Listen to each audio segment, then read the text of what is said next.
Welcome to the charge. आज हम लोग स्टार्ट कर रहे हैं डिप्लोमा फर्स्ट ईयर के स्टूडेंट्स के लिए, जिनके सभी ब्रांचेस में जितने भी ब्रांच चलते हैं इलेक्ट्रिकल आपके डिप्लोमा में, उसमें इलेक्ट्रिकल का एक सब्जेक्ट जरूर है। अलग अलग नाम से ये सब्जेक्ट है जिसमें बेसिक ऑफ इलेक्ट्रिकल पढ़ाया जाता है। तो ये सभी ब्रांचेस के लिए है ये वीडियो, ये सीरीज का नाम है बेसिक्स ऑफ इलेक्ट्रिकल।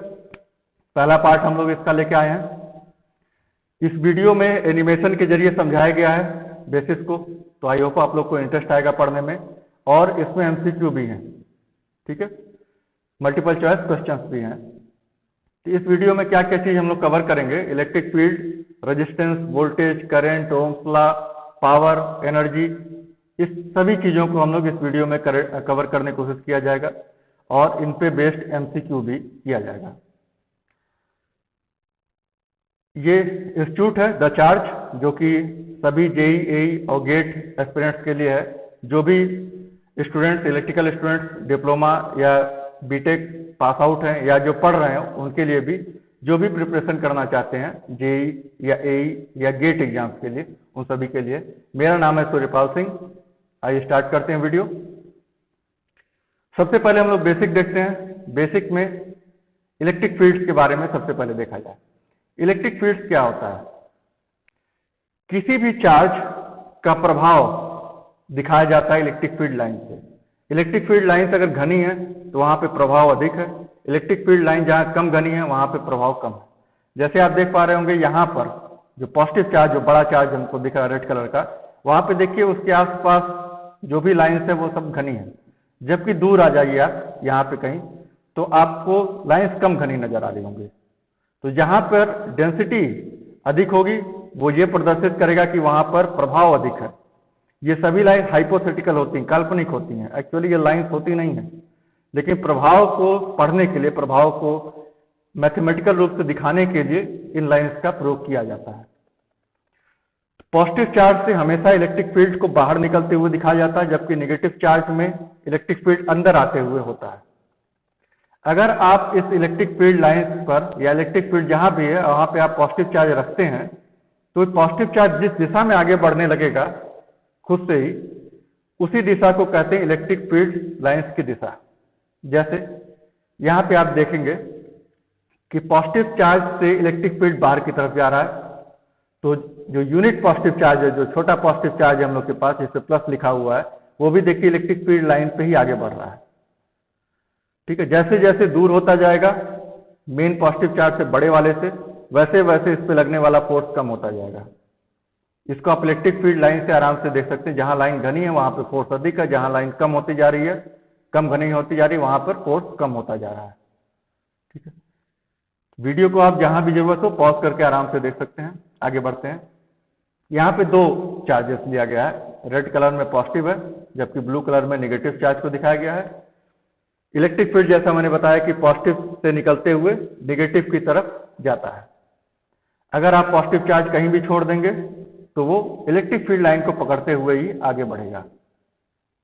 ठीक है, यहाँ पे जैसे आप देखिए पॉजिटिव चार्ज इलेक्ट्रिक फील्ड की लाइन को से होता हुआ ही, उसी को फॉलो करते हुए ही नेगेटिव चार्ज की तरफ जा रहा है। यहाँ पे आप ये भी देख सकते हैं कि पॉजिटिव और नेगेटिव अट्रैक्ट कर रहे हैं।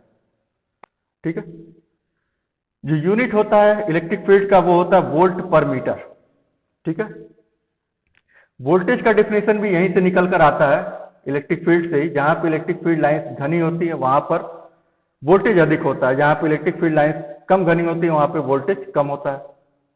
तो वोल्टेज को इस प्रकार से कहा जाता है कि यदि किसी यूनिट पॉजिटिव चार्ज को अनंत से, इनफाइनाइट से लाया जाए। इनफाइनाइट कौन सी जगह? जहां पे मान लिया जाता है कि जहां पे कोई इलेक्ट्रिक फील्ड लाइन नहीं है, ऐसी जगह जहां पे कोई लाइन नहीं है, वहां से अगर आप किसी पॉजिटिव चार्ज को लाते हैं किसी पॉजिटिव चार्ज के पास, तो लाने में जितनी ऊर्जा खर्च करनी पड़ी है, क्योंकि यहाँ पे आप देखिए अगर आप पॉजिटिव चार्ज को रख के छोड़ देते हैं तो लाइन से दूर जा रही है और आपको कहाँ से लाना है? उल्टा लाना है। तो जब आपको उल्टा लाना होगा तो आपको मेहनत करनी पड़ेगी, आपको ऊर्जा देनी पड़ेगी। तो जितनी ऊर्जा आप देते हैं, या ये कहिए कि इनफाइनाइट वाले पॉइंट में और यहाँ पे जो पॉइंट है, इसके बीच में जो ऊर्जा का जो डिफरेंस है, पोटेंशियल का जो डिफरेंस है, वही कहलाता है पोटेंशियल डिफरेंस, जिसका की मात्रक होता है वोल्ट। ठीक है, तो इलेक्ट्रिक फील्ड लाइन और वोल्टेज आपस में रिलेटेड है। ठीक है, तो इलेक्ट्रिक फील्ड का यूनिट क्या होता है? वोल्ट पर मीटर। आगे बढ़ते हैं। अब अगर इसी तरह से यहाँ पे नेगेटिव चार्ज रख दिया जाए तो क्या होगा?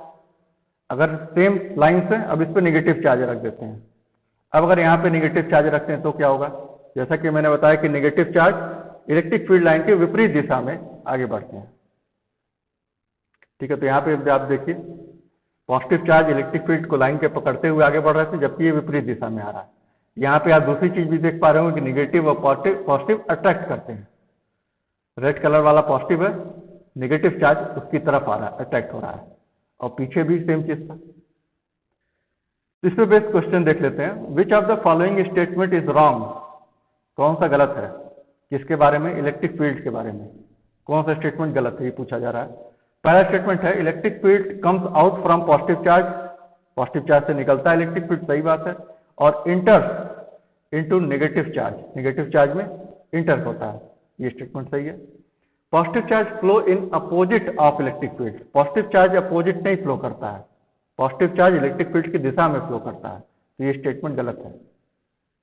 ऑप्शन सी आते हैं स्टेटमेंट सी में, negative charge flow in opposite direction of electric field, सही है, अभी देखा गया हम लोग। टू सिमिलर चार्जेस रिपेल, दो सिमिलर चार्जेस दूर जाते हैं जबकि दो अपोजिट चार्ज अट्रैक्ट करते हैं, अभी हम लोग देखें पॉजिटिव नेगेटिव अट्रैक्ट करता है, तो सही ऑप्शन क्या हो जाएगा? ऑप्शन बी, ये गलत है, मतलब ये स्टेटमेंट गलत है, ऑप्शन ये सही है क्वेश्चन के अकॉर्डिंग।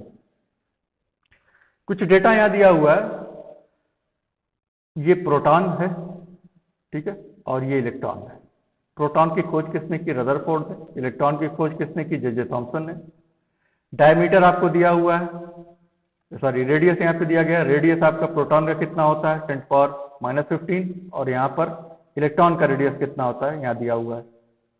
वेट दिया गया है, मास ऑफ प्रोटॉन कितना? 1.6 10⁻⁻27। ये डेटा बिल्कुल याद रखना चाहिए, ठीक है, ये डेटा बिल्कुल याद होना चाहिए, कॉमन डेटा है, आप लोग फिजिक्स में भी पढ़े होंगे, ये डेटा बिल्कुल याद होना चाहिए। प्रोटॉन का मास होता है 1.6 10⁻⁻27 kg, जबकि इलेक्ट्रॉन का वेट होता है, सॉरी वेट नहीं, मास होता है 9.1 × 10⁻31 kg। चार्जेस दोनों के सेम होते हैं, एक का प्लस होता है, एक का माइनस होता है। ये इसकी पोटेंशियल एनर्जी के आधार पर प्लस माइनस को तय किया जाता है। तो चार्ज ऑफ प्रोटॉन कितना होता है? 1.6 × 10⁻19 कूलम, यहां से क्वेश्चन बन सकता है बिल्कुल। और charge of electron -1.6 × 10⁻19 coulomb. Charge का जो यूनिट होता है वो होता है आपका कूलम। आगे बढ़ते हैं। यहां बताया गया है, पूछा जा रहा है 1 coulomb charge is equal to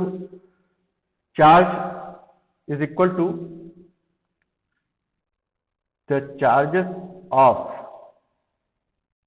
कितने इलेक्ट्रॉन को मिलाकर जो चार्ज होगा उसको 1 कूलम कहा जाएगा। मतलब 1 कूलम चार्ज बराबर कितना इलेक्ट्रॉन? एक इलेक्ट्रॉन पे तो हमको पता है 1.6 × 10⁻19 कूलम चार्ज होता है, तो 1 कूलम चार्ज किसको कहेंगे हम लोग? अगर आप एक बॉक्स में 6.24 × 10⁻18, ये काफी बड़ी संख्या है, 10⁻18 इलेक्ट्रॉन्स को आप एक बॉक्स में अगर आप जमा कर देते हैं, तो ये टोटल चार्ज जो होगा, जो टोटल चार्ज इन सभी इलेक्ट्रॉन्स का मिलाकर जो होगा उसको कहा जाएगा 1 कूलम, 1 कूलम। तो यही पूछा जा रहा है 1 कूलम चार्ज कितने इलेक्ट्रॉन के चार्ज के बराबर होता है? तो ये होता है 6.24 × 10⁻18 इलेक्ट्रॉन। ध्यान दीजिएगा ये संख्या है तो माइनस में नहीं होगा, 18। यहां पर दिखाया जा रहा है आपको कॉपर का ज्यादातर प्रयोग किया जाता है, कंडक्टर है कॉपर। इसके एटम का स्ट्रक्चर यहां पे दिखाया गया है। आपको केमिस्ट्री में आप लोगों ने पढ़ा होगा, सबसे बाहरी जो सेल होता है उसको कहते हैं वैलेंस सेल, ठीक है, और जो इलेक्ट्रॉन होता है बाहरी सेल में उसको कहते हैं वैलेंस इलेक्ट्रॉन। कॉपर में 1 इलेक्ट्रॉन बाहरी सेल में होता है, न्यूक्लियस से दूर होता है, इसलिए न्यूक्लियस का प्रभाव इस पर कम होता है।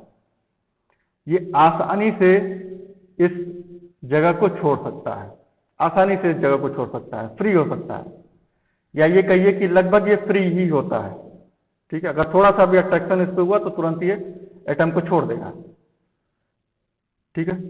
अब यहां पे अगर आप देखेंगे तो सभी इलेक्ट्रॉन्स अपने एक्सिस पर तो घूमते ही हैं, साथ ही साथ न्यूक्लियस का भी चक्कर लगाते हैं। आप यहाँ देख पा रहे होंगे सभी इलेक्ट्रॉन्स अपनी एक्सिस पर घूमते हैं, ठीक है, अपनी एक्सिस पर तो घूमते ही हैं और न्यूक्लियस का भी चक्कर लगाते रहते हैं। तो यहाँ पे हम लोग फोकस करेंगे वैलेंस इलेक्ट्रॉन पे, क्योंकि वही फ्री इलेक्ट्रॉन देगा। फ्री इलेक्ट्रॉन ही इलेक्ट्रिसिटी फ्लो करने के लिए जरूरी है। तो यहाँ पे आप देखिए, यहाँ लिखा हुआ वेरी लूजली बॉन्ड, जो अभी मैंने बताया कि ये यहाँ पे देखिए, यहाँ लिखा हुआ वेरी लूजली बॉन्ड, मतलब न्यूक्लियस का प्रभाव इससे बहुत कम होता है, दूर होता है और अकेला होता है, इसलिए, ठीक है। तो यहाँ पर देखिए, ये जो हम लोग का वैलेंस इलेक्ट्रॉन है, ये चक्कर लगाता रहता है। सभी इलेक्ट्रॉन चक्कर लगाते हैं, यहाँ हम लोग मेन फोकस किए हैं वैलेंस शेल पे, ठीक है। तो इस प्रकार ये न्यूक्लियस का चक्कर यहाँ पे लगाता रहता है। बाकी सभी इलेक्ट्रॉन्स अपनी एक्सिस पर तो घूमते ही हैं, जैसे मैंने बताया, साथ ही साथ चक्कर भी लगाते रहते हैं। अब ये कैसे अलग होता है? जो भी हम लोग का मटेरियल होता है, सपोज यहाँ कॉपर हम लोग लिख रहे हैं, तो कॉपर के वायर के अंदर क्या होता है, ठीक है। कंडक्टिविटी के लिए जरूरी है जाना कि कॉपर के वायर के अंदर होता क्या है।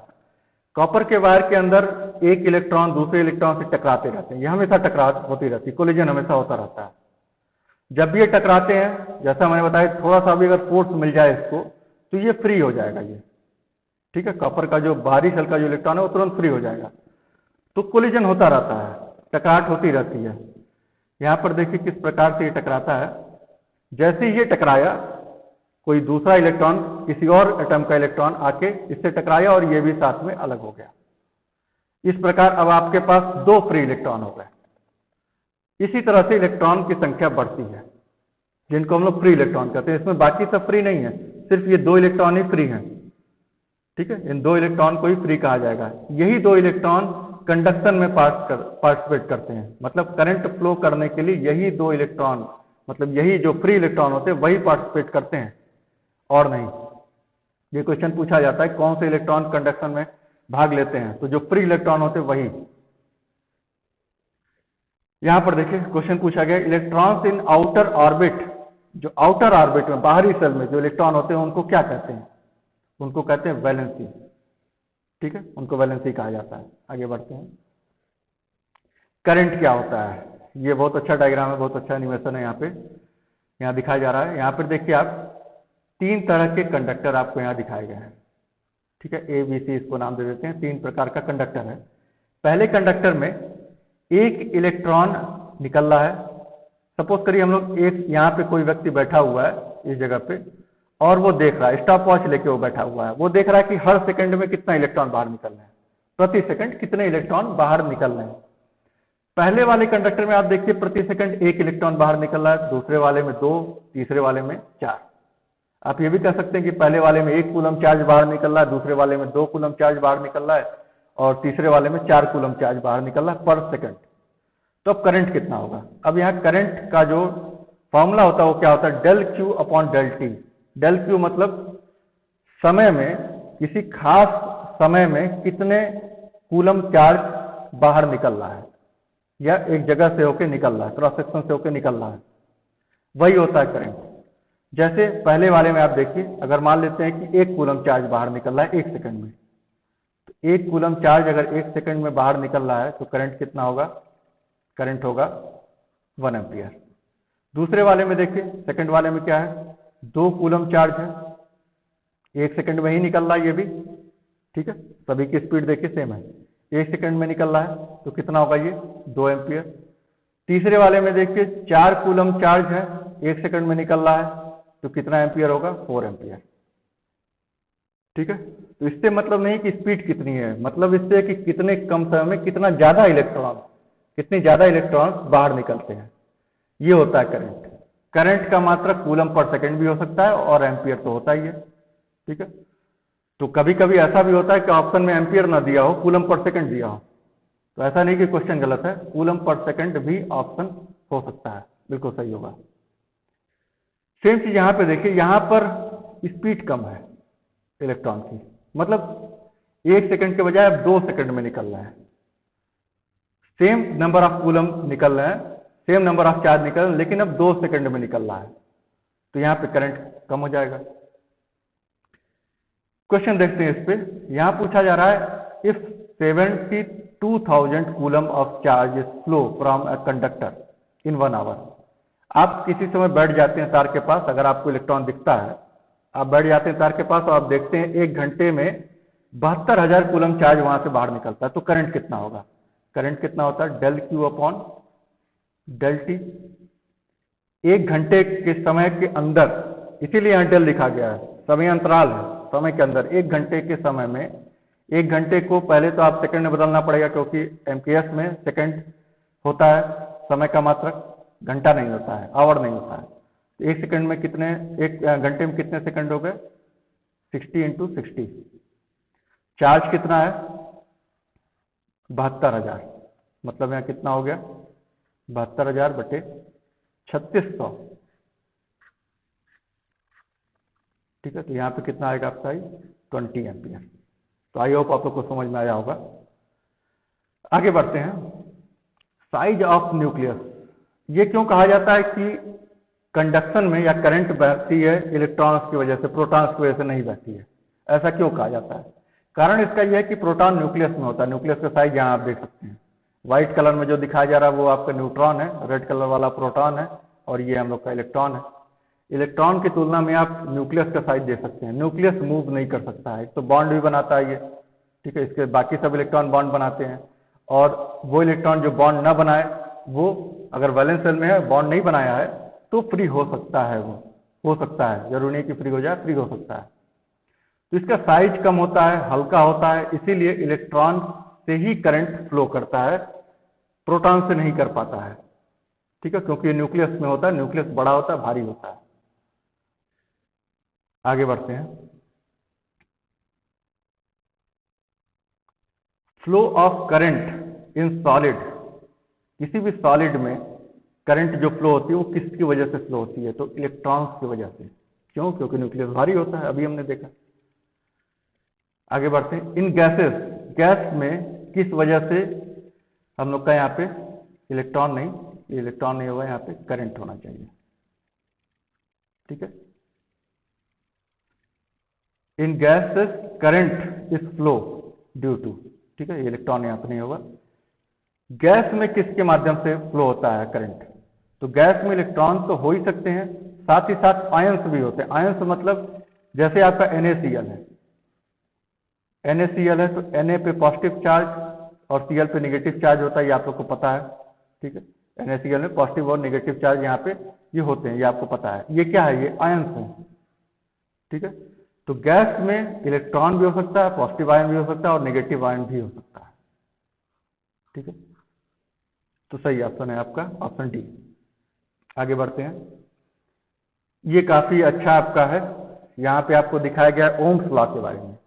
ओम्स लॉ में बहुत से कंफ्यूजन रहते हैं। ओम्स लॉ क्या है, इसके बारे में संक्षेप में यहाँ पे बताया गया है। यहाँ देखिए सबसे ऊपर लिखा है voltage difference between 2 point. 2 point के बीच में अगर वोल्टेज डिफरेंस है तो उसके बीच में करंट फ्लो होगी, और जो करंट फ्लो होगी वो उस जो वोल्टेज का डिफरेंस है उसके समानुपाती होगा। मतलब अगर वोल्टेज का डिफरेंस बढ़ता है तो उसके बीच में बहने वाली करंट भी बढ़ेगी। यही ओम्स लॉ है। ठीक है, और कुछ नहीं, यही ओम्स लॉ है। अब यहाँ पे आप देखिए, यहाँ पे नीचे आपको दिया हुआ है I directly proportional to V। Proportionality यानी समानुपाती का साइन जब हटाते हैं तो कोई ना कोई कांस्टेंट आ जाता है। यहाँ पे जो कांस्टेंट आया उसको हम कहते हैं कंडक्टेंस। कंडक्टेंस मतलब हिंदी में चालकता। ठीक है, कंडक्टेंस का यूनिट क्या होता है? महो या सीमेंस। ये यूनिट इंपॉर्टेंट है, ये पूछा जाता है एग्जाम में। कंडक्टेंस मतलब चालकता। कंडक्टेंस का उल्टा होता है रेजिस्टेंस, अपोजिट होता है, इनवर्सली प्रोपोर्शनल होता है। ठीक है, कंडक्टेंस का उल्टा होता है रेजिस्टेंस। तो कंडक्टेंस की जगह पे आप लिख सकते हैं 1/R, मतलब रेजिस्टेंस 1/R लिख दिए। R को आप इधर मल्टीप्लाई कर दीजिए तो आपका जाना पहचाना इक्वेशन आ जाएगा V = IR, जिसको नॉर्मली डायरेक्ट कर दिया था। ओम्स लॉ क्या है? तो V = IR। Ohm's law V = IR नहीं है, वो ओम्स लॉ ये कहता है कि अगर किसी 2 पॉइंट के बीच में पोटेंशियल डिफरेंस है तो उनके बीच में बहने वाली करंट उस पोटेंशियल डिफरेंस के समानुपाती होगा। ठीक है, रेजिस्टेंस का मात्रक होता है ओम। यहाँ पे एनिमेशन एक है, इसको देख लेते हैं। यहाँ पर देखिए जो भी हम लोग का करंट जो फ्लो हो रहा है वो करंट हमेशा पॉजिटिव से नेगेटिव की तरफ फ्लो होता है। ये हमारी बैटरी है, ठीक है, ये हम लोग की बैटरी है। बैटरी का जो वोल्टेज होता है उसको कहते हैं ईएमएफ, इलेक्ट्रोमोटिव फोर्स, जिसको ई से दिखाया जाता है। यहाँ पे ई से दिखाया गया है। ऊपर पॉजिटिव है, नीचे नेगेटिव है। पॉजिटिव क्यों? क्योंकि वहाँ पे पॉजिटिव चार्ज की संख्या ज़्यादा है, यही कही कि वहाँ पे इलेक्ट्रॉन की कमी है। और जहाँ पे नेगेटिव है वहाँ पे इलेक्ट्रॉन्स की संख्या अधिक है, इसलिए वो नेगेटिव है। इसीलिए बैटरी का दो सिरा, एक पॉजिटिव होता है, एक नेगेटिव होता है। ठीक है, आपको पता है कि इलेक्ट्रिक फील्ड की दिशा क्या होती है? पॉजिटिव से नेगेटिव की तरफ, चाहे वो बैटरी के अंदर हो चाहे वो बैटरी के बाहर हो। बैटरी के अंदर भी आप ग्रीन कलर से यहाँ पे एरो बना हुआ है, आप देख सकते हैं, ये इलेक्ट्रिक फील्ड दिखाया जा रहा है।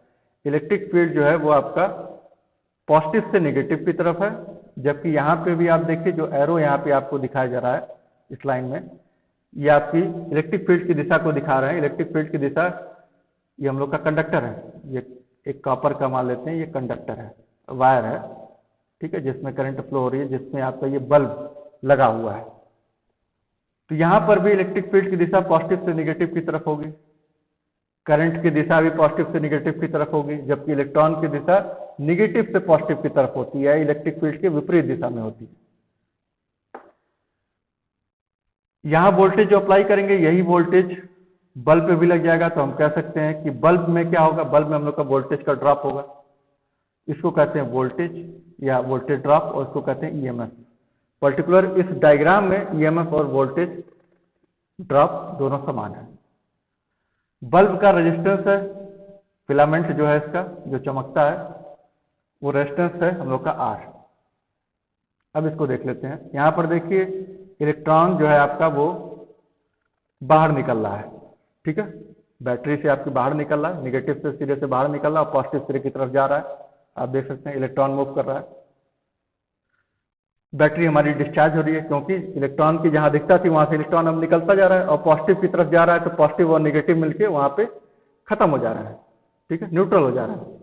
तो वहां भी पॉजिटिव चार्ज कम हो रहा है, यहाँ से नेगेटिव चार्ज कम हो रहा है, बैटरी हमारी डिस्चार्ज हो रही है। बैटरी के अंदर जो एनर्जी था वो एनर्जी कहाँ गया? वो बल्ब में गया, इसके बदले में बल्ब जलेगा। ठीक है, आपको पता है कि law of conservation of energy से एनर्जी कभी भी मिटाया नहीं जा सकता, इसका रूप बदलता है। तो जो एनर्जी बैटरी में थी अब वो बल्ब में चली जा रही है। कैसे? इलेक्ट्रॉन उसको लेके जा रहा है, तो बल्ब हमारा जलने लगा। ठीक है, जलता हुआ बल्ब आपको दिख रहा होगा। इलेक्ट्रिक फील्ड देखिए बैटरी के अंदर पॉजिटिव से नेगेटिव की तरफ है, और यही इलेक्ट्रिक फील्ड तार में आप देखिए अगर, तो ये भी पॉजिटिव से नेगेटिव की तरफ है। तो इलेक्ट्रिक फील्ड की दिशा करंट की दिशा होती है और पॉजिटिव चार्ज की दिशा होती है, जबकि इलेक्ट्रिक फील्ड की दिशा के विपरीत दिशा में इलेक्ट्रॉन फ्लो करता है। आप इलेक्ट्रॉन के फ्लो को देखिए, ये इलेक्ट्रिक फील्ड की दिशा के विपरीत दिशा में है। इस डायग्राम को आराम से वीडियो को पॉज करके आप देख सकते हैं डिटेल में। आगे बढ़ते हैं। Volt is a unit of, volt किसका यूनिट है?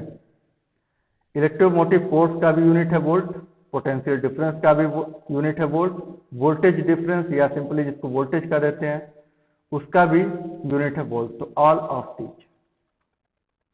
Next, in a circuit of 33 ओम, 33 ओम का रेजिस्टेंस लगा हुआ है और उसमें करंट बह रही है। एक हम लोग का 33 ओम का ये सिंबल है, आपको पता होगा रेजिस्टेंस का। 33 ओम का एक रेजिस्टेंस है जिसमें करंट फ्लो हो रहा है 2 एम्पियर। पूछा जा रहा है वोल्टेज ड्रॉप कितना हो रहा होगा। ठीक है, वोल्टेज ड्रॉप कितना होगा? V is equal to I into R. I हम लोग का 2, आर हम लोग का 33, तो कितना हो जाएगा? 66 वोल्ट। ठीक है, 66 वोल्ट। चलिए आगे बढ़ते हैं।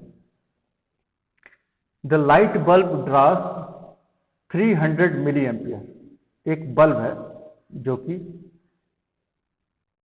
300 एम्पियर करंट ले रहा है, मिली एम्पियर करंट ले रहा है।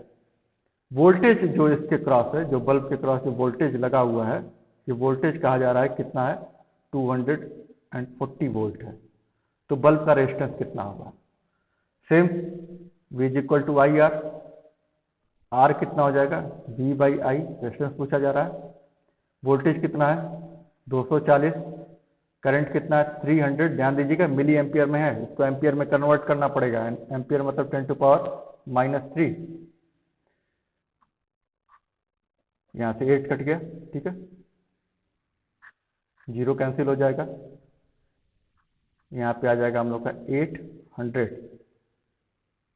10⁻³ ऊपर जाएगा तो 10⁻³ हो जाएगा, 8000 बाई 10। तो यहाँ पे कितना आ जाएगा, ये 800 ओम। तो सही आंसर क्या होगा, 800 ओम। तो इस फॉर्मूले पे काफी क्वेश्चन आते हैं। फिलामेंट ऑफ इलेक्ट्रिक बल्ब, जो इलेक्ट्रिक बल्ब का जो फिलामेंट होता है, जो इसके अंदर होता है, जो चमकता है, ठीक है, जिसके अंदर से करंट फ्लो होती है, वो किसका बना होता है, नॉर्मली ये टंगस्टन का होता है। Next, conductance is reciprocal of, reciprocal मतलब व्युत्क्रमानुपाती, जिसको हिंदी में कहते हैं। कंडक्टेंस किसका उल्टा होता है, किसका अपोजिट होता है, तो कंडक्टेंस रेजिस्टेंस का अपोजिट होता है, रेजिस्टेंस का अपोजिट होता है। कंडक्टेंस का मतलब होता है चालकता, रेजिस्टेंस का मतलब होता है प्रतिरोधकता, ठीक है। किसी चीज में अगर प्रतिरोध कम होगा तो उसमें चालकता बढ़ेगी। अगर रोड पे गड्ढे कम है तो गाड़ी तेज चलेगी, तो गाड़ी तेज चले इसका मतलब है कि गड्ढा कम है, या आप ये भी कह सकते हैं गड्ढा कम है इसका मतलब गाड़ी तेज चलेगी। तो दोनों एक दूसरे के इनवर्सली प्रोपोर्शनल है, ठीक है। तो कंडक्टेंस किसका रेसिप्रोकल है, रेजिस्टेंस का, ठीक है। Next, property of conductor due to which a current passes through a conductor is called, किसी कंडक्टर की प्रॉपर्टी जिसकी वजह से करंट पास करता है किसी कंडक्टर में, मतलब कितना ज्यादा कंडक्टिविटी होगा, ये किस पे निर्भर करेगा, उसके कंडक्टेंस पर, ठीक है। जबकि कितना अवरोध होगा ये किस पर निर्भर करेगा, रेजिस्टेंस पर। तो करंट के फ्लो करने में कितनी आसानी है, ये प्रॉपर्टी कहलाता है कंडक्टेंस। जबकि कंडक्टर करंट के फ्लो होने में कितना अवरोध है, ये प्रॉपर्टी कहलाता है रेजिस्टेंस, ठीक है। तो यहाँ पे सही आंसर होगा हम लोग का कंडक्टेंस। आगे बढ़ते हैं, इलेक्ट्रिक प्रेशर, इलेक्ट्रिक प्रेशर का मतलब क्या हुआ, जहां पे इलेक्ट्रिक फील्ड हमने बताया घनी होंगे, यहाँ जहां पे चार्ज पॉजिटिव होगा और जहां पे नेगेटिव होगा। यहाँ पे अगर इलेक्ट्रॉन आपका फ्लो करता है पॉजिटिव से नेगेटिव की तरफ, ठीक है, ये क्या है, ये एक प्रकार का प्रेशर ही तो देता है जिससे कि चार्जेस फ्लो करते हैं। तो इलेक्ट्रिक प्रेशर क्या है, एक वोल्टेज, या ये कहे कि वोल्टेज क्या है, इलेक्ट्रिक प्रेशर। यहाँ पे आप देख सकते हैं, यहाँ पे आप देखिए, यहाँ पे दो मटेरियल दिखाया गया है, एक में मेटल 1, एक है मेटल 2। काफी बढ़िया डायग्राम है ये कि किस प्रकार रेजिस्टेंस होता क्या है। अगर कहा जाए रेजिस्टेंस क्या होता है, तो रेजिस्टेंस कैसे उत्पन्न होता है, क्या होता है, कैसे आता है रेजिस्टेंस। तो आपको पता है न्यूक्लियस है, एटम है, और कुछ इलेक्ट्रॉन फ्री होते हैं, मेटल में खासतौर पर कुछ फ्री इलेक्ट्रॉन्स होते हैं। ये फ्री इलेक्ट्रॉन्स मेटल से टकराते हुए आगे बढ़ते हैं। जब ये टकराते हैं, जब कोलिजन होता है, तो आपकी यहाँ पे अवरोध उत्पन्न होता है। जितना कम टकराहट होगा उतना कम अवरोध होगा, उतना कम रेजिस्टेंस होगा। तो जितना ज्यादा टकराएगा उतना ज्यादा रेजिस्टेंस होगा। तो यहाँ पे आप देखिए, किसी एक इलेक्ट्रॉन पर आप नजर रखिए, किसी भी एक इलेक्ट्रॉन पर यहाँ पे आप नजर रखिए और देखिए वो किस प्रकार वो आगे बढ़ रहा है, ठीक है। देखिए वो कहाँ वो टकरा रहा है, डायरेक्ट वो बाहर नहीं निकल रहा है, इधर उधर टकराते हुए, ये कई एटम से टकराते हुए तब जाके ये आगे बढ़ रहा है। यहाँ पे इलेक्ट्रॉन और एटम का कोलिजन हो रहा है और तब जाके यहाँ पे ये देखिए इतने देर के बाद अगर आप किसी भी एक इलेक्ट्रॉन पर नजर रखेंगे तो आपको काफी समय लगेगा निकलते हुए, दिखते हुए। जबकि यहाँ पे आप देख रहे होंगे तुरंत इलेक्ट्रॉन बाहर निकल रहे हैं, ठीक है। तो करंट की स्पीड तो बहुत तेज होती है, लेकिन पर्टिकुलर एक इलेक्ट्रॉन की स्पीड बहुत कम होती है। आप एक इलेक्ट्रॉन पर नजर रखिए और उसको देखिए वो कितने देर में बाहर निकल रहा है। जबकि यहाँ पर आपको हर समय चार्ज बाहर निकलता हुआ दिख रहा होगा, लेकिन वो अलग अलग चार्ज हैं। एक इलेक्ट्रॉन को इतनी दूरी पार करने में काफी समय लग रहा है, आप इसको देख सकते हैं। ये होता है रजिस्टिविटी, किसी मटेरियल की रजिस्टिविटी, उसका गुण होता है। मात्रक क्या होता है, ओम मीटर पर मीटर, कितना उसका रेजिस्टेंस है वही उसकी रजिस्टिविटी होती है, ओम मीटर। जिस क्रॉस सेक्शनल एरिया से बाहर निकलता है उसको कहते हैं ए, क्रॉस सेक्शनल एरिया है, एरिया का मात्रक होता है मीटर स्क्वायर। कितनी लंबाई है कंडक्टर की वो होती है, उसको हम दिखाते हैं एल से, लंबाई का मात्रक होता है मीटर। अब यहाँ पे आप दोनों का आप तुलना करिए, इसको भी स्टार्ट करते हैं। आप दोनों को देखिए, दोनों में आप किसी भी एक इलेक्ट्रॉन पर नजर रखिए और देखिए कि ऊपर वाले में वो इलेक्ट्रॉन जल्दी बाहर निकल रहा है कि नीचे वाले में जल्दी बाहर निकल रहा है। आप पाएंगे कि नीचे वाले में इलेक्ट्रॉन जल्दी बाहर निकल रहा है ऊपर वाले की तुलना में, क्योंकि ऊपर वाले में और ज्यादा उत्पन्न होता है, कई बार टकरा रहा है। तो अगर पूछा जाए कि रेजिस्टेंस किसका अधिक है, तो रेजिस्टेंस ऊपर वाले में अधिक दिख रहा है, प्रतिरोध अधिक दिख रहा है इलेक्ट्रॉन के आगे बढ़ने में, नीचे वाले में कम दिख रहा है। तो यहाँ पे देखिए रेजिस्टेंस जो है R1 में अधिक है, R2 में कम है। रेजिस्टेंस का फॉर्मूला होता है रो एल बाई ए। यहाँ पे हम लोग डिटेल में नहीं जा रहे हैं, डेरिवेशन में नहीं जा रहे हैं। रो एल बाई ए, रो क्या है रेजिस्टिविटी, एल क्या है लंबाई, और ए क्या है एरिया ऑफ क्रॉस सेक्शन, जहां से इलेक्ट्रॉन बाहर निकल रहा है, जिस भी जगह से एरिया से इलेक्ट्रॉन हमारा बाहर निकल रहा है। ठीक है, इस फॉर्मूले पे काफी क्वेश्चन आते हैं। एक क्वेश्चन यही है, देखते हैं। कहा जा रहा है एक वायर है, उसका रेजिस्टेंस 20 ओम है। एक वायर है, उसका रेजिस्टेंस कितना है 20 ओम है।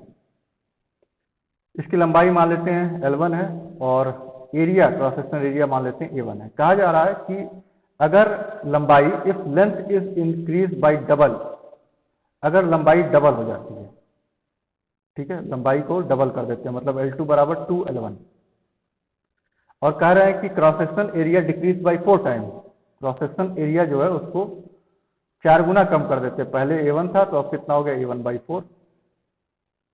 तो कहा जा रहा है कि नया रेजिस्टेंस कितना होगा। तो आपको कुछ नहीं करना, दो इक्वेशन बनाइए, R1 is equal to row L1/A1 और इसी तरह से R2 is equal to row L2/A2। ठीक है, रो का मान सेम होगा क्योंकि मटेरियल सेम है। जब तक मटेरियल नहीं बदलेगा रेजिस्टिविटी नहीं बदलेगी।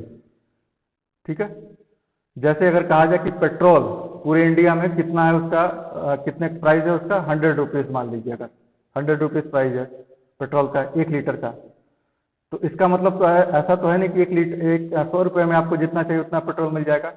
वो उसकी क्वालिटी है, वो उसका प्राइस है।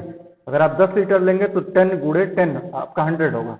ठीक है, 1000 का आपका 1000 रुपये आपको देना पड़ेगा। इसी तरह से ये प्रॉपर्टी है रेजिस्टिविटी, जब तक मटेरियल नहीं चेंज होगा रेजिस्टिविटी नहीं चेंज होगी। ठीक है, तो यहाँ पे R1, इसको आप दोनों इक्वेशन को आप डिवाइड कर लीजिए, यहाँ ऊपर कर लेते हैं डिवाइड।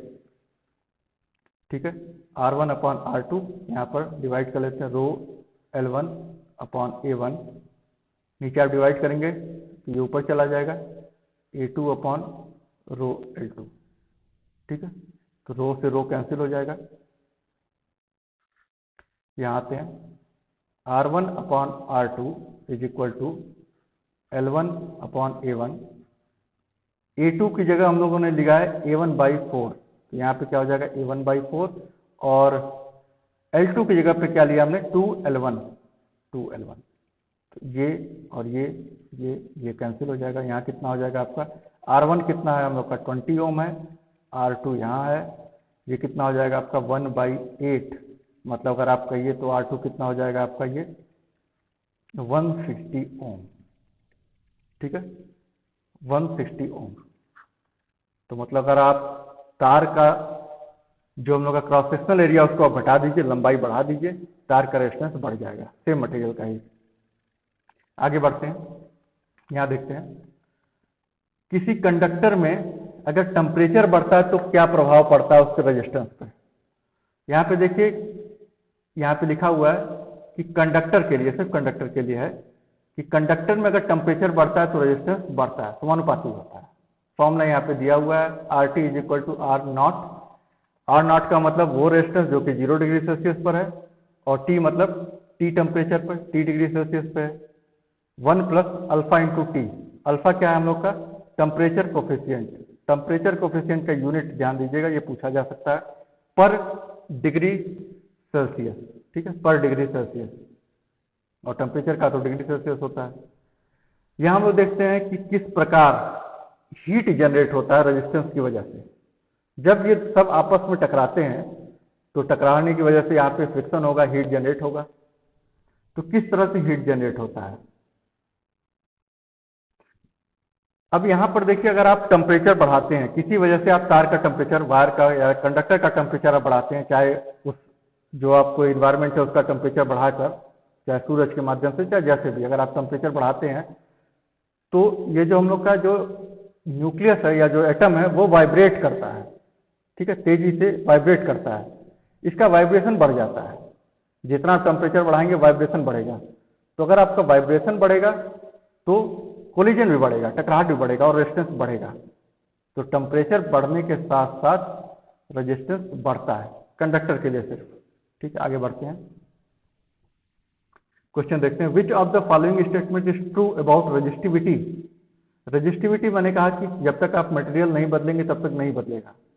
तो उसकी लंबाई या क्रॉस सेक्शनल एरिया बदलने से रेजिस्टिविटी नहीं बदलता है, रेजिस्टेंस बदलता है। ठीक है, तो रेजिस्टिविटी कब बदलता है? रेजिस्टिविटी सिर्फ टेम्परेचर पर निर्भर करता है। अगर आप सेम मटेरियल का रेजिस्टिविटी बदलना चाहते हैं तो आपको टेम्परेचर उसका बदलना पड़ेगा, क्योंकि टेम्परेचर बदलेंगे तो वाइब्रेशन अधिक हो जाएगा और सेम मटेरियल का रेजिस्टेंस बढ़ जाएगा। तो रेजिस्टिविटी। आगे बढ़ते हैं, यहां पर देखिए, यहाँ पे जैसे मैंने बताया कि एक दूसरे से टकराते हैं तो हीट जनरेट होता है। ठीक है, अब यहाँ पे पावर कैसे निकाला जाए? ठीक है, इलेक्ट्रिकल पावर, पावर का यूनिट होता है वाट। पावर कैसे निकाला जाए पहले देखते हैं, पावर कैसे होता है, कैसे प्रोड्यूस होता है। इलेक्ट्रॉन आगे बढ़ते हैं, एक दूसरे से टकराते हैं, जितना ज़्यादा टकराएंगे उतना ज़्यादा हीट प्रोड्यूस होगा और तार हमारा गर्म होने लगेगा। ठीक है, अब देखिए यहाँ पे तार गर्म हो रहा है और गर्म होगा, ज़्यादा गर्म हो जाता है तो फिर ये चमकने लगता है, जैसे कि टंगस्टन फिलामेंट में होता है बल्ब में, जो कि हमको रोशनी देता है। ठीक है, जैसे कि ये चमकने लगा है। ऊपर वाले में देखिए, ऊपर वाले में कोलिजन ज़्यादा है, प्रतिरोध ज़्यादा है, इसलिए वहाँ पे हीट ज़्यादा उत्पन्न हो रहा है। नीचे वाले में कम उत्पन्न हो रहा है। जो फॉर्मूला होता है यहाँ पे हम लोग का होता है P = V × I। पावर कितना होता है? Voltage into current. ये सिर्फ डीसी के लिए, अभी एसी की बात नहीं की जा रही है। पावर कितना होता है? Voltage into current. अब अगर आपको यहाँ पर निकालना है, ये फॉर्मूला कहाँ से आ गया? अब यहाँ पे तीन तरह के फॉर्मूले दिए हुए हैं। बेसिक फॉर्मूला है पावर कितना होता है? Voltage into current. दूसरा आपको फॉर्मूला पता है V = I × R। ठीक है, एक बार यहाँ पे आप I की जगह पे रख लीजिए, एक बार यहाँ पे V की जगह पे रख लीजिए। मतलब अगर आप V की जगह पे यहाँ पे हम IR रख दें तो क्या होगा? P = VI में V की जगह पे IR रख देते हैं तो कितना हो जाएगा? I² × R। सेम फॉर्मूला है। ठीक है, इसी तरह से अगर आप इस फॉर्मूले में V = IR है, इसमें से आप V = IR है और पावर कितना होता है हम लोग का? P = VI। P = VI में यहाँ पे आपने वोल्टेज का मान रखा था, आपकी बार करंट का मान रख देते हैं। करंट का वैल्यू रखेंगे तो क्या हो जाएगा हम लोग का? करंट का वैल्यू रखेंगे तो करंट कितना होगा? इस फॉर्मूले से कितना निकलेगा? I = V/R। तो कितना हो जाएगा? V²/R। तो तीन तरह के फॉर्मूले होते हैं। तो बेसिक फॉर्मूले दो ही हैं। पावर का क्या है? Voltage into current. और ओम्स लॉ के अनुसार क्या फॉर्मूला निकलता है हम लोग का? V = IR। इन दो को मिला के ये फॉर्मूला बनता है। क्वेश्चन देखते हैं, which of the following relation is incorrect. कौन सा रिलेशन गलत है?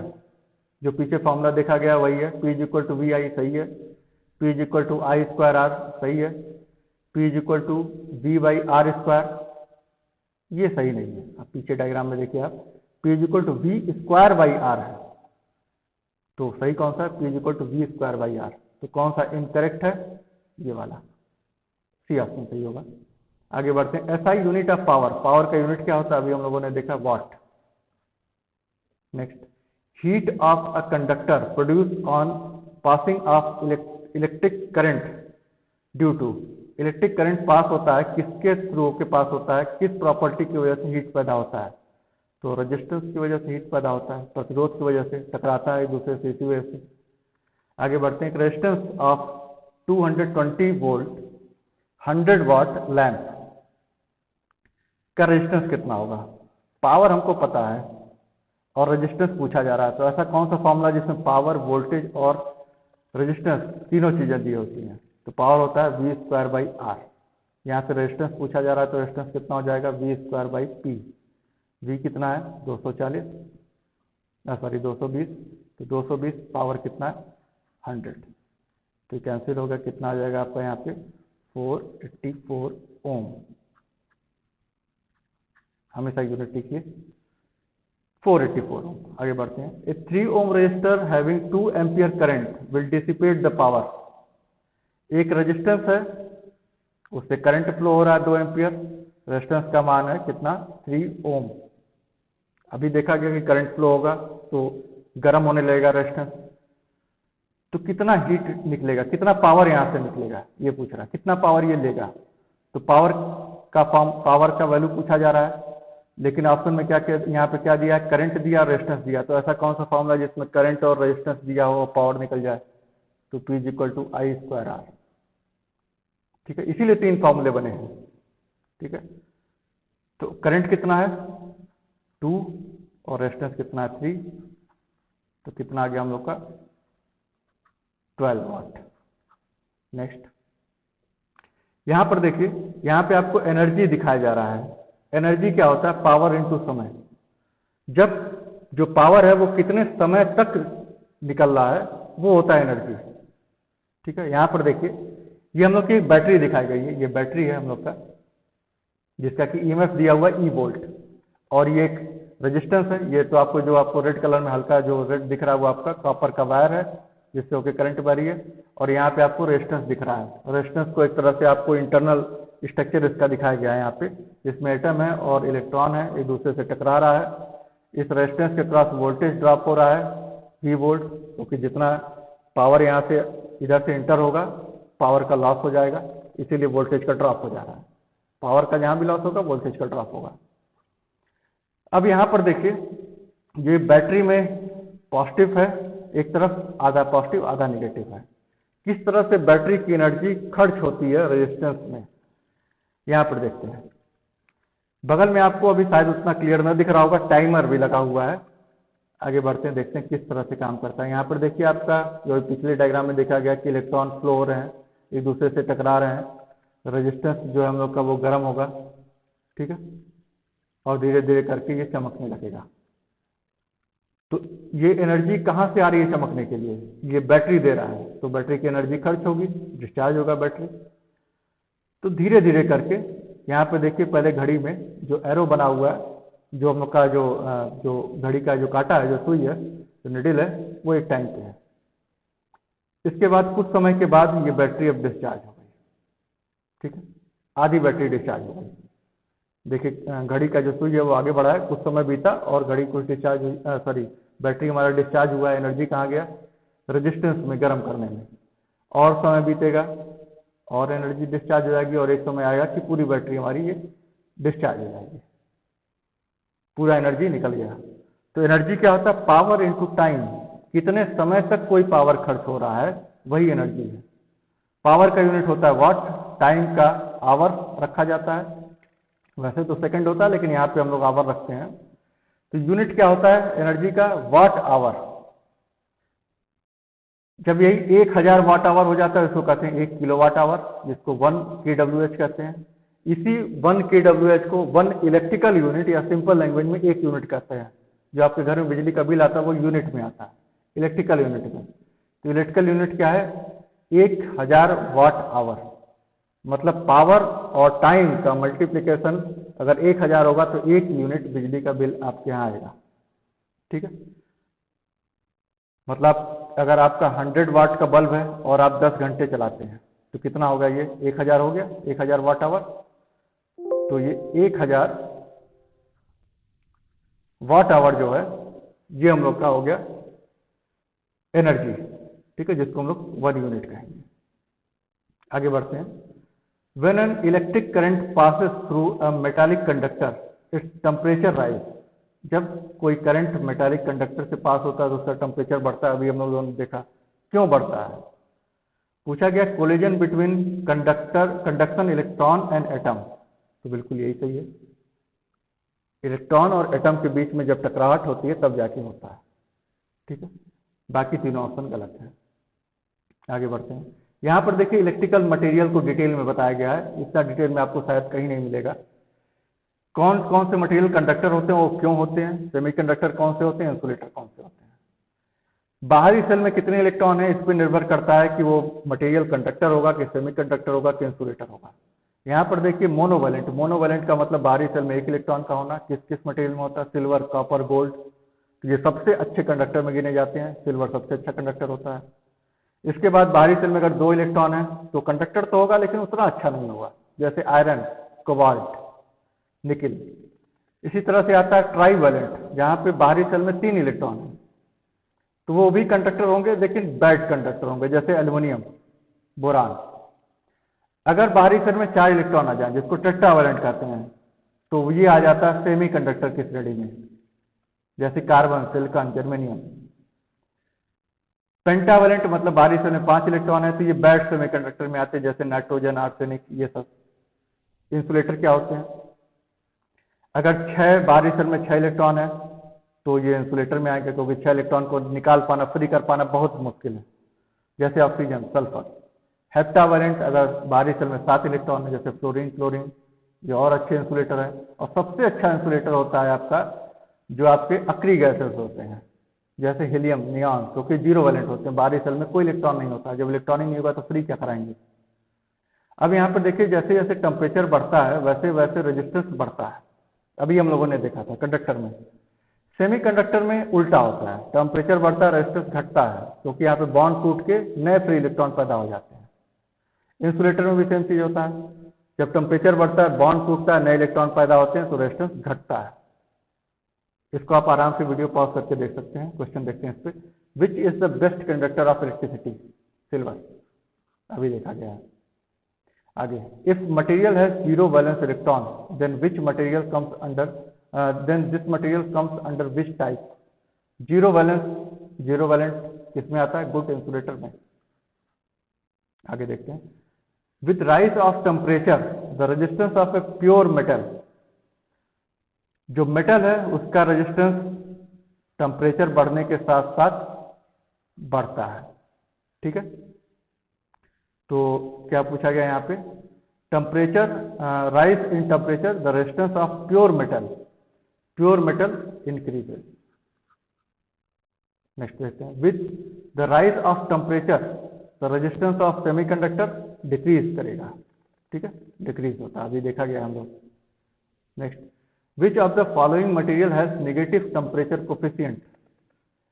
ठीक है, रेजिस्टेंस टेम्परेचर बढ़ने के साथ साथ रेजिस्टेंस से घटने को कहा जाता है नेगेटिव टेम्परेचर कोफिशिएंट, जबकि रेजिस्टेंस टेम्परेचर बढ़ने के साथ साथ रेजिस्टेंस के बढ़ने को कहते हैं पॉजिटिव टेम्परेचर कोफिशिएंट। तो यहाँ पूछा गया नेगेटिव टेम्परेचर कोफिशिएंट किसका है, तो नेगेटिव किसका होता है, सेमीकंडक्टर या इंसुलेटर का। तो इसमें सेमी इंसुलेटर तो कोई भी नहीं है, सेमीकंडक्टर कार्बन है। नेक्स्ट, लास्ट क्वेश्चन है, resistance of the material is always decrease. कौन सा ऐसा कारण है जो कि होने पर रेजिस्टेंस कम ही होगा हमेशा। तो रेजिस्टेंस, अगर आप फ्री इलेक्ट्रॉन्स बढ़ाएंगे तो रेजिस्टेंस कम होगा, चाहे जैसे भी करके आप फ्री इलेक्ट्रॉन्स अगर आप बढ़ा देते हैं तो रेजिस्टेंस कम हो जाएगा। तो number of free electrons available become more. अगर रेजिस्टेंस में, अगर आपके मटेरियल में फ्री इलेक्ट्रॉन की संख्या बढ़ती है तो रेजिस्टेंस कम होगा, चाहे वो जैसे भी बढ़े। जैसे ही फ्री इलेक्ट्रॉन्स आप डालिए रेजिस्टेंस कम हो जाएगा। तो ये पार्ट हम लोग का खत्म हुआ। थोड़ा सा लंबा वीडियो था क्योंकि इसमें काफ़ी ज़्यादा जानकारी थी। अगर आप लोग को पसंद आया तो प्लीज़ लाइक करिए, सब्सक्राइब करिए, अपने दोस्तों में शेयर करिए, ताकि और भी इस तरह का वीडियो लाया जा सके। मेरी पूरी कोशिश रहेगी कि आपके एग्ज़ाम ख़त्म होने से पहले हम लोग का ये कोर्स ख़त्म हो जाए। ठीक है, तो लाइक करिए, सब्सक्राइब करिए।